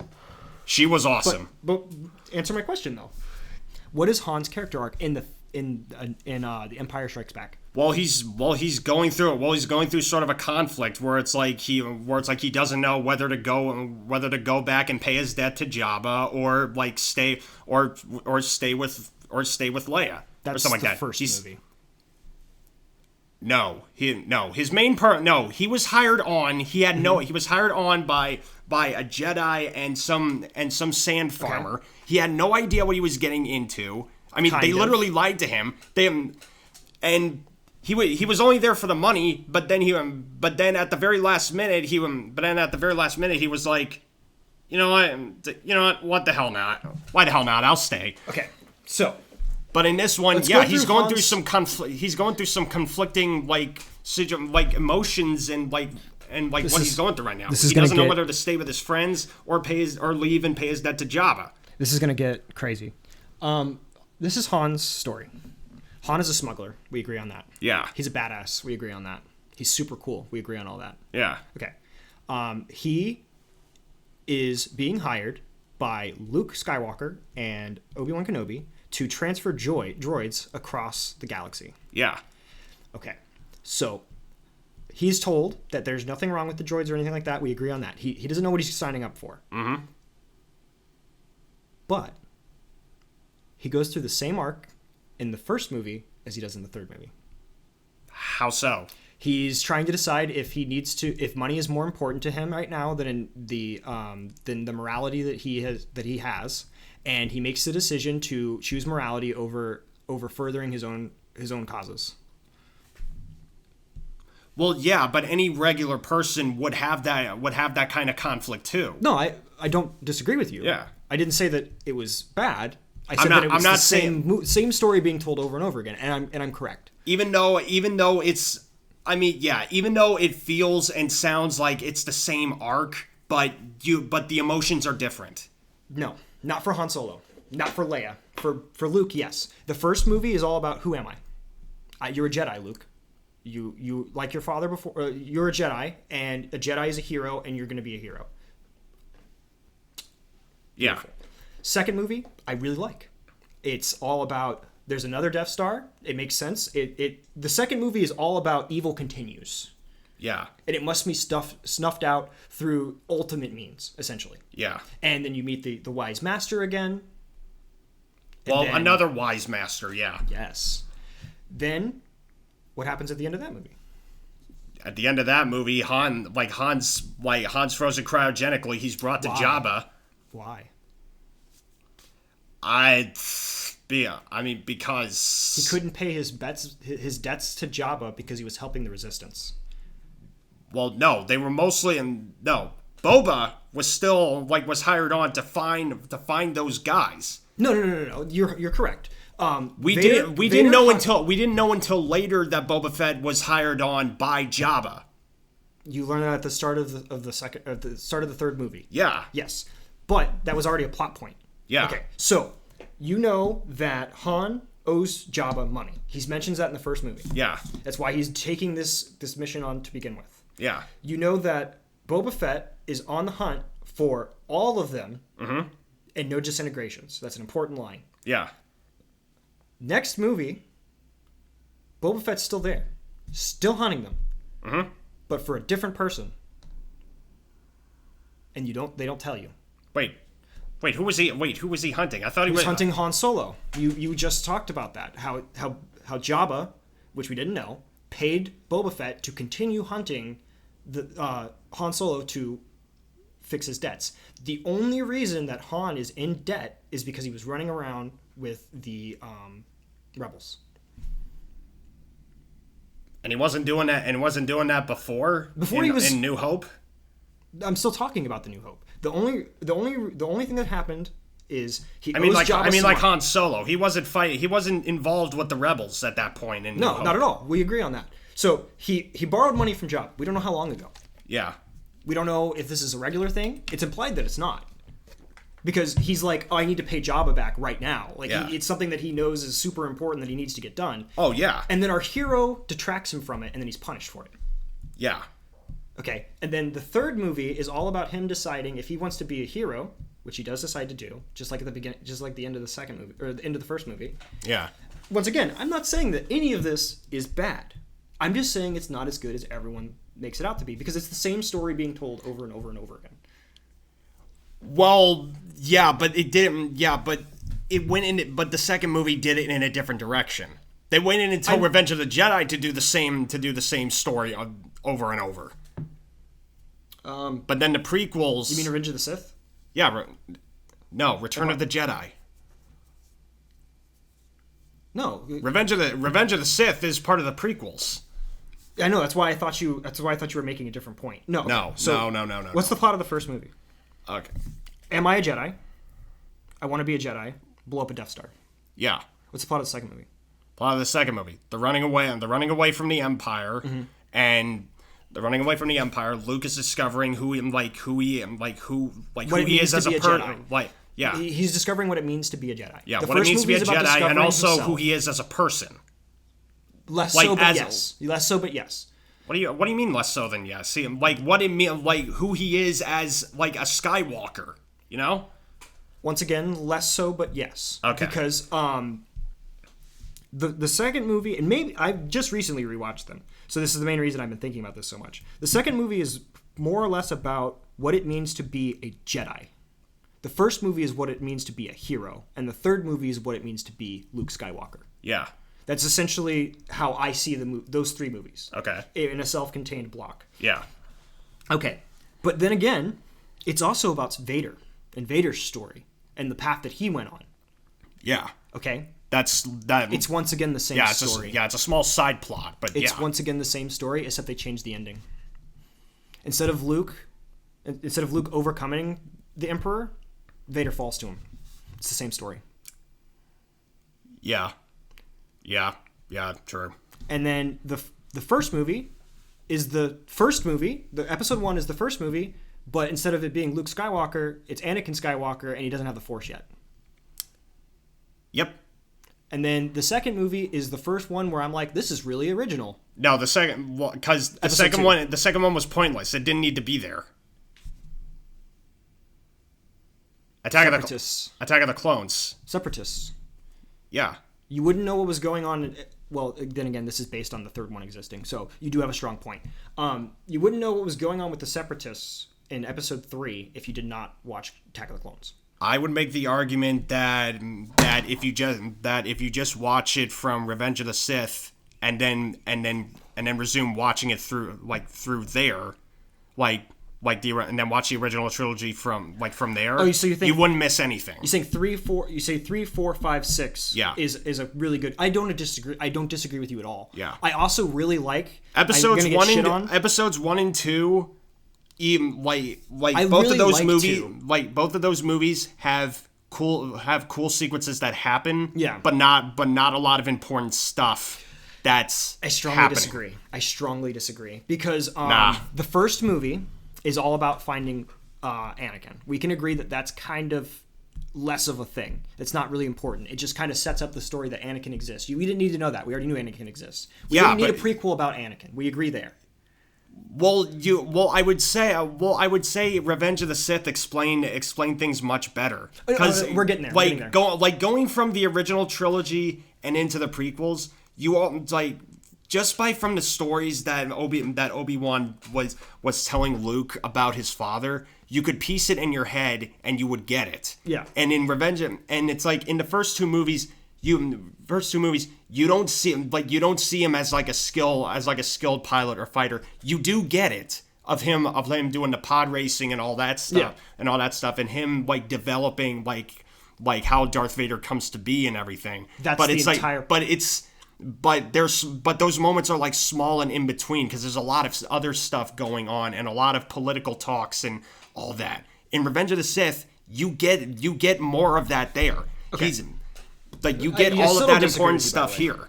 I still don't disagree with you. They fight in a volcano. He's a very super skilled pilot and everything. And the emotions and turmoil of what he's going through with the Jedi Council and Padme and him deciding what side to be on and everything, and going and causing mass genocide to everybody. It's you get all of that. Yes, you do. Rather than episodes 1 and 2. Okay, why is Anakin evil? Because he's tired of slavery. He doesn't want the same thing to happen. He doesn't want the same thing to happen to what happened with his mom. Okay, then if you take the first movie out, he loves Padme, and he'll do anything by any means to protect her. No, we completely agree. Yeah. If you take the first movie out, you don't know that. No, you don't. You don't know that his mom was a slave and that he wanted to save her but he couldn't, and that the Jedi prevented that from happening. But you would still understand his motivation with him and Padme. Yeah. There are moments where he talks about his mom. Exactly. But you would get the idea. If you take the second movie out and you just start with the third movie, why are these two in love? You could already piece together that they were in a relationship and they were in love. Okay, so it would be established that he's in the Jedi Council, falling in love or having kids behind the Jedi Council's back is forbidden. But you would get that. It's literally in the beginning of the movie when they come back on Coruscant. Yeah, no, you're still 100% right. But here's the thing. That would make too long of a movie. The Revenge of the Sith does not stand on its own because the Revenge of the Sith is the completion of an entire plotline we haven't even mentioned from the first two movies. The Emperor's rise to power. And you don't get enough of that from the third movie because all you see is his plans coming together. And you don't really realize how much of a conniving piece of shit he really is unless you watch the first two movies too. That's true. But at the same time you would still get it from the third movie. Kinda, because there are moments where he is, and since it's all coming together to this moment, and it's you would already assume that he's been doing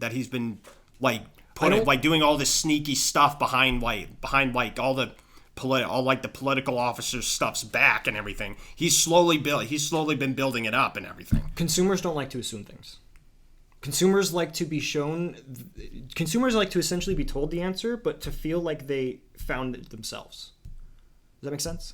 But if you're a fan of Star Wars, it would all piece together. Star Wars isn't for Star Wars fans, and anyone that says that it is wrong. Star Wars is for everyone. Yes. It's always been for everyone, and it's trying to reach as many people as possible. Mm-hmm. That's why 1, 2, and 3 exist. Because I think that there's a very common misconception about 1, 2, and 3. It's not about Anakin.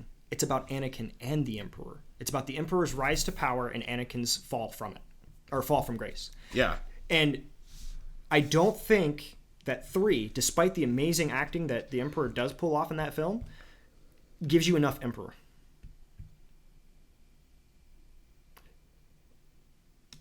And I'm ignoring the unlimited power scene. He was told to act that way.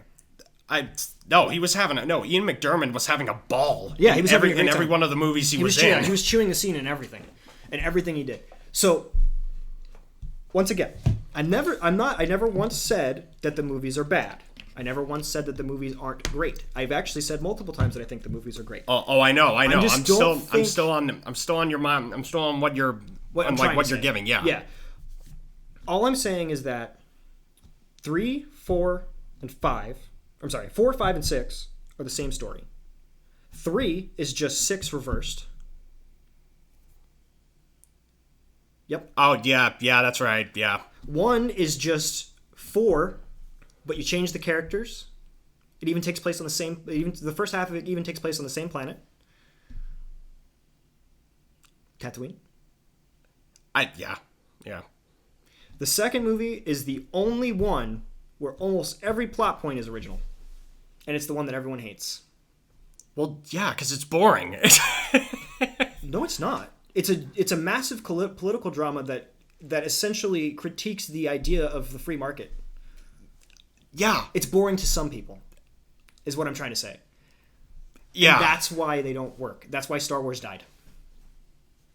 Because nobody wants to hear about the political... I mean, you can, but it's like, if that's throughout the entirety of the movie and nothing awesome is happening, aside from Crouching Tiger, Hidden Muppet, then what the hell's the point? What's the point of Star Wars? Is it the hero's journey? Yeah. No, it's not. Yeah, it is. Then you just go watch King Arthur. It's more grounded. Or you can watch any of the other like movies like delving into like the Greek philosophies, or any of the superhero movies. So we agree that it's any other movie that has like a hero arc. Yeah. So we can kind of agree, or at least attempt to see eye to eye, that it's not about the hero's journey. It's about Star Wars. It's about the world. Yeah. Disney forgot that. George Lucas didn't. Oh, is this where we're going? No. Are we really going into this? No, we're not going into that. What I'm saying is that, because I genuinely like almost every Star Wars movie. I do not like Solo, and I do not like The Last Jedi. I think that if the last... oh boy, here we go. and Rise of Skywalker. I personally think that if you wrote 8, or I'm sorry, if you wrote 7, and then you wrote 8, and then you never ended it, it'd be a more complete story than with 9 involved. Does that make sense? Yeah, that does make sense. And I think that if you do watch the series while skipping Han Solo from first to last, and The Last Jedi is the last movie, it's a complete story. And I know, and I could tell, like, you didn't mention Rogue One because already I'm like, yeah, you needed Rogue One. There we go. Rogue One's very important. Yeah. Rogue One's very important to tying the story together. Yeah. Mostly in the last third. All of that being said, The Last Jedi is my least favorite Star Wars movie of all. Nah, because they waste 45 minutes of my fucking time. No, Rise of Skywalker wasted my time more. At least there's a plot. What's the plot of fucking The Last Jedi? Or not the... Yeah, they're literally doing Empire Strikes Back again. No. Close. Very close. Very close. It's even worse than that. It's the plot of Empire Strike Back, but instead of them going to a detour to an important place, they detour nowhere. Yeah. The casino planet is 45 minutes of nothing. Well, it's nothing. Yeah. It does not further the plot. It literally introduces a villain who betrays them to just have that villain get killed. Yeah, pretty much. but there's still some. But Last Jedi looks better. Oh yeah, for sure. Last Jedi looks good. Yeah. Last Jedi, in all honesty, isn't that bad. Like, it's literally just a 45-minute casino. It's the 45-minute casino scene that pisses me off. It's just that portion. Yes. And the direction that was given to all 3 of those movies. I am angry. Like, this could have been planned better. I'm angry that Palpatine is Rey's grandfather because they didn't need to be related. They didn't need to be related. She didn't need to be related to anyone. Luke did not need to be related to anyone. Anakin wasn't. Yeah. Like, literally, he just had a mom. Yeah. He was born through the Force. You could have just used that line again. Yeah. You could have just used that fucking line again. Yeah. You could have done anything. But instead, you're going to make her Palpatine's grandfather, and when she gets angry, she shoots lightning out of her fucking fingers and then doesn't feel anything about it. Okay, this is getting heated, so... I always get heated when I talk about Star Wars. Yeah, because my everybody opinion does. my opinion on Star Wars is really weird, because, like, I don't think the prequels are bad. I just think they're different and that people didn't like it. I'll just say this: after watching Clone Wars, my thoughts on the prequels has soured a bit because it's so good. Well, the thing is Clone Wars had made me realize what George Lucas was trying to do with the prequels, and I have some bad news. I'm not saying and here's the thing: the prequels are still not good. They are not good by any means. But there are some things within the prequels that are good in their own right. But the prequels and the Clone Wars are their very own separate things entirely. Because I can never fully understand what goes on in George Lucas's mindset. How he did things is beyond me. So that was all him. That was his decision. He had all the freedom that he needed when doing those prequels, when having zero help from any of his friends whatsoever. This was all him. I'm just happy. Are we talking about Clone Wars? I'm talking about like how the prequels and the Clone Wars are like their own things separately, but they're revolving around the same idea. Thing. Yeah, they do theoretically link seamlessly. Yes, they do. If you can ignore the fact that Ahsoka doesn't exist within Episode 3 and just assume that what happened with her in the Clone Wars is just continuing to be true. Yes. They work together seamlessly, but I have an important detail to tell you. Oh boy, here we go. Lucas didn't write Clone Wars. He was executive. Lucas didn't write Clone Wars. He was executive producer. Do you know what that means? He had much in It's like when that Bumblebee movie came out. And Michael Bay was executive producer. He had very little to do with it and was just going in like, you guys still on budget? Yeah? Okay, good. See you. That's pretty much what it is. We agree. And the same thing whenever a new movie comes out and it says that Steven Spielberg is the executive producer. That he has very little involvement and is just making sure everything's on budget, cool, laters. So we agree that Clone Wars is like a 9 out of 10. I put it at a 10 out of 10. I was being conservative. Clone Wars is a 10 out of 10 for me. Yeah. Was Lucas wrote every movie. Yeah, he did. He wrote Midichlorians. Yeah. He wrote Younglings. That was on that was in the prequels. Yeah. He had no help. It was mostly him and his vision, and that was it. Wait. I'm not saying it was good. No. But it was his vision, and I give him credit for that. No. I'm making a specific point. He wrote Midichlorians before he knew that Darth Vader was Luke Skywalker's father. I would agree that he did. It was in the original draft. It was? Yes. Oh, how about that? The original draft of Star Wars was rewritten by 6 people. Yeah, trying to make sense of it. Yes. The first time it was rewritten, it was shut down for copyright. Because it was Dune. Yeah. The second time it was rewritten is because George Lucas can't write characters. No, he can't. Third time it was rewritten, and this is where my knowledge on this and it shows ends. In A New Hope. Yes. The third reason it was rewritten is because it was just King Arthur's story, but with lightsabers. Yeah, pretty much. And from those points on, I don't know why. I knew that it was rewritten with George Lucas 6 times with different people. And then the movie was made, and then he left, and he was like, this movie's not going to be good. And then he came back, and it was sensational. That tells me something about George Lucas. Yeah. You're starting to... He's an idea guy. Yeah. Yeah, he is. He's an idea guy. Because all of his ideas are really good. Because Clone Wars was his idea.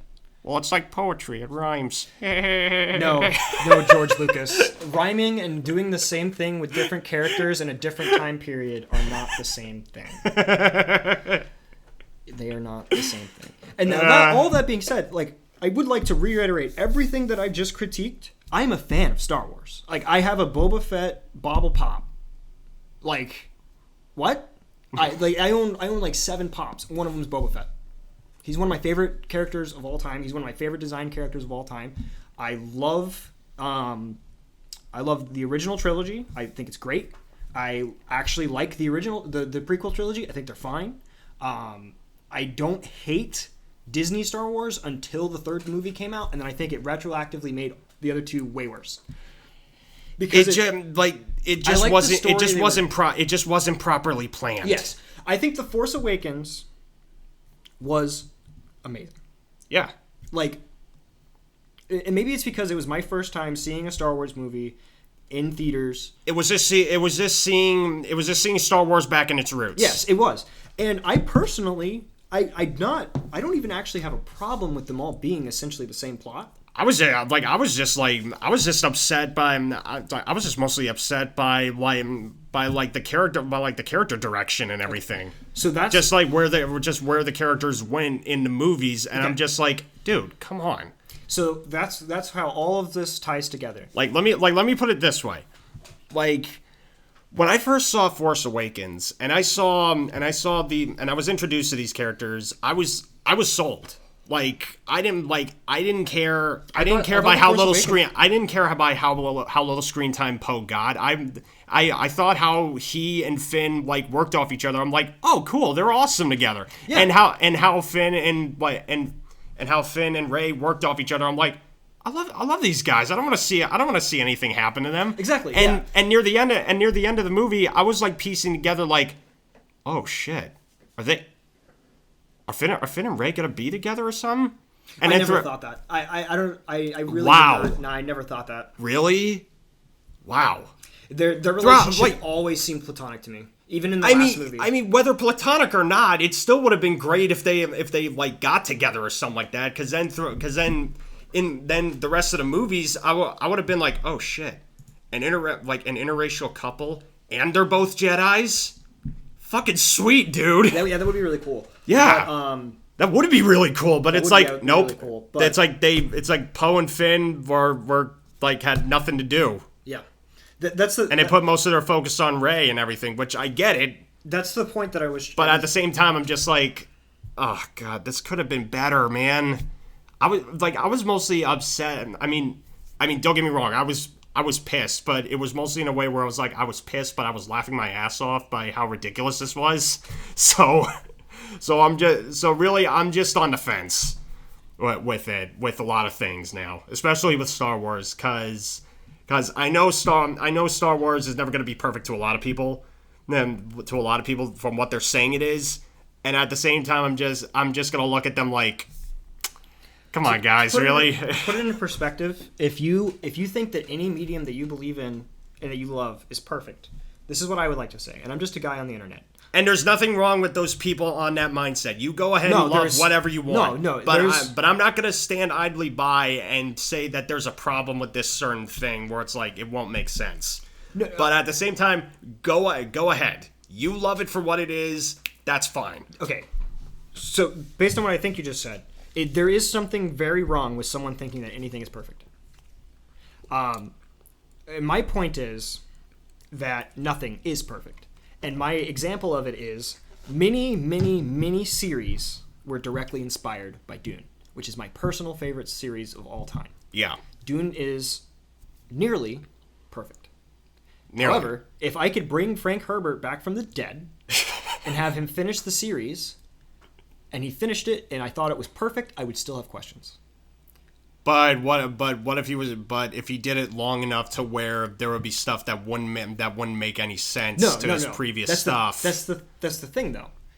Frank Herbert, as far as I'm aware, in his original 7 books, original 6. His original 6 books never contradicts himself. Okay. But there's still a lot of issues with that series. Yes. Why are Chani and Paul so in love? Like, I get it. I do a little bit from Paul's perspective. But Chani has no agency. No, she doesn't. She's just a person that kind of sits there. But you can write Jessica to be this amazing human being who's just like almost beyond comprehension, and then give her a weakness of love and all this kind of stuff, and just write this incredible story. But what the fuck were you thinking when you wrote Chani? Like, seriously, I want to ask him. Like, did you meet like an Indian woman who you were attracted to and you didn't know anything about her, so you just gave her no character so that way you could self-fulfill your own prophecy, or what? Or self-fulfill your own fantasy? I mean, just an emotionless like person with no agency, zero flaws, but is just there because she likes fighting for the cause. But you don't even get that in the book. No, you don't. Chani makes children. That's what she does in that book. She makes babies. She's a sperm bank, essentially. Or whatever phrase you want to use. No, just use that. For those huge fans of Dune, she's an axolotl tank for Paul semen. Okay. Okay. We're really going at him in this one, aren't we? Yeah, because like genuinely, he knows how to write romance. We saw it. Yeah. He knows how to write women with agency. Yeah. We saw it. Mm-hmm. Like, but Chani is a board. And Chani's one of the most important characters in the entire series, period. I watched Last Podcast on the Left, and one of the hosts, Henry Zabrowski, he's a huge Dune fan. Yeah. I feel like you and him would have like an endless debate on this subject matter. Does he think Chani has agency? I'm not sure, but okay. he's a serious Dune fanatic. Okay. So you and him would go toe to toe on each other, and would probably have like the same agreements or disagreements, and have like the same quarrels or something like that. I don't know. But if he were in the same room with you and you guys were talking about Dune, I want to see that. I think because that would be really hilarious and really cool to watch. Because like, for those that don't know, like Dune is literally 100% my favorite fictional piece ever. Like, I think that Dune is nigh perfection. I think that it is incredibly well written. I think that the characters in Dune are incredibly interesting, and it's like to the point like Dune teaches you a lesson. It's Game of Thrones in space to a lot of newcomers. Yeah. It's Game of Thrones in space, but like I think George R.R. Martin writes better characters. Yeah, I think George is better at gaining the hearts of people when it comes to the character. But with that being said, Dune is almost as good because like Westeros is a dope world in that it's super cool to explore and there's a lot of really cool stuff. But Game of Thrones is about the political drama. Yeah. While Dune is, like I mentioned earlier with Avatar, it's like a perfect balance of the two. Like because The Last Airbender is like perfectly well written when it comes to building a world that I wish I could see more of. Like, to put it in perspective, there are very few games I wish I could play. And then we got Legend of Korra, and we were like, okay, I don't want to go in this world now. Yeah. Here's the thing about Korra that I think a lot of people have a problem with is that it's just different. And it's trying to be more mature, but isn't. Like it's riding on the coattails of what made Avatar: The Last Airbender great. I agree. But was trying to be more adult. Yes, it was trying to be adult Avatar. But it failed. Kinda. Yeah. And if you were it got more political than it did with Avatar. Well, no, I mean the entirety of Avatar is a political drama. I mean, yeah, but it did it. It didn't put it in the forefront. Yeah. It didn't put it in the forefront because it was. Yeah. It was for children. It was story first, message later.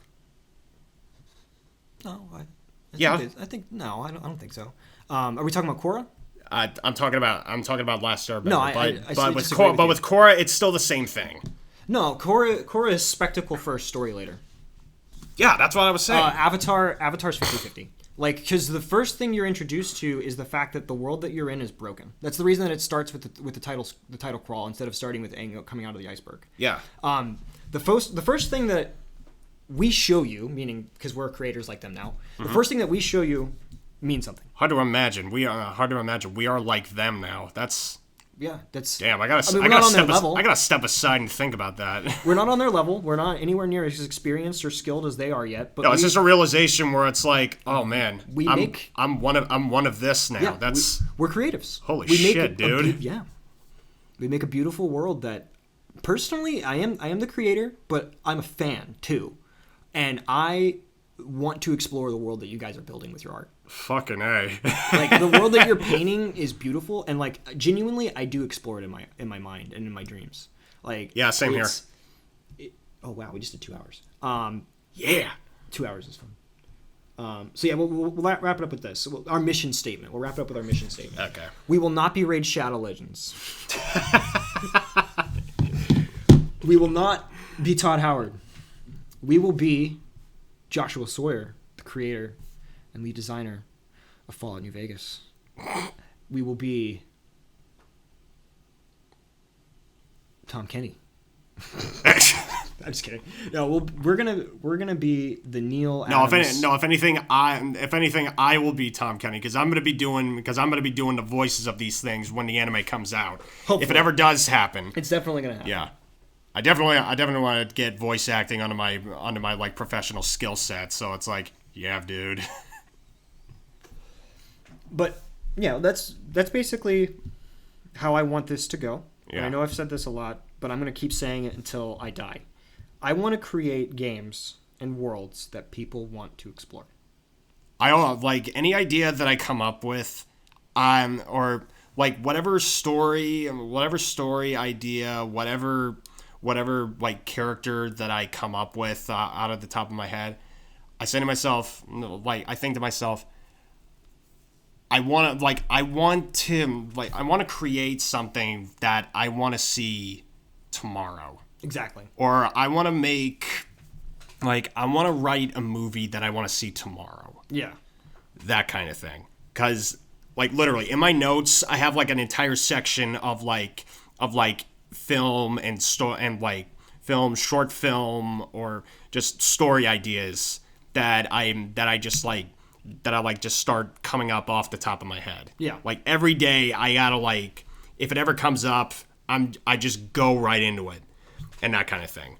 So it's like, and even with like at conventions, or if somebody asks me for a commission, like I want to like if they want me to draw a character, I'm gonna make this character look like you just got like your money's worth out of it. Yeah. That's exactly. and that's pretty much the mindset on why I do this, and like from like a professional like artist standpoint, but at the same time, like being a fan of loving this idea so much that you're gonna put all your passion and energy into it.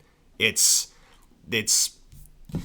pretty much what I go by. Like, because when I'm bringing these characters to life and this world that they're living in some ways, it's a very similar process where you're just drawing from the imagination. The main difference when you're doing concept design, you're just at the beginning of the process, which for me, the enjoyable part is coming up with the idea and sketching it down. But at the same time, you lose that sense of getting really immersed into a piece of work when doing illustration for like a book or a card game. It's a long process, actually producing this type of artwork, and I'd like to spend as much time as I want on it. I just find that the quality of the work kind of increases incrementally in the amount of time that's spent on it. Mm-hmm. So yeah, well, it's about finding that happy. Yeah. What does Goldilocks want? Porridge or something? Yeah, I think she wants porridge. No, she wants free rent. That's what she wants. She wants free rent. She wants to live rent free with these bear roommates. Yeah, that's true. That's right. And she did at the end. She's probably in a bear orgy right now. Actually, whoa! Like she's the mistress running the whole thing. That just took a really dark turn, didn't it, kids? when you're creative, you gotta think about this kind of stuff. Where it's like you gotta think about like all these alternate ways on how this could go. Yeah, true. All right, well, everybody, it was an interesting and very long podcast this time around. A lot of talk about relationships, Star Wars, and whatever else. A noticeable theme in this. Not a problem, but I don't know. It's a nice out-of-the-box way of thinking in certain subjects, which I'm like, yeah, I'm gonna think about this now. But it's like, man, dude, like the stuff that we lose our minds to. It's like damn, I never thought about this. where it's like comparing Avatar and Hanna-Barbera of all things. Are we gonna influence a Hanna-Barbera comeback? Like, is everybody gonna be obsessed with that world now? Because honestly, I'd want that now. Hanna-Barbera already had a comeback. I mean, yeah, but it's like I want, Boomerang. but at the same time, where it's like I hope it's us that like spark us, that our audience gets like that spark of having like we made Hanna-Barbera cool again. You know, where it's like people are gonna get obsessed with like Yogi Bear and Magilla Gorilla or Grape Ape or something like that. Grape Ape. Grape Ape. Grape Ape is a kaiju. Yeah, he is. All right. See you guys later. All right. Take care. Bye.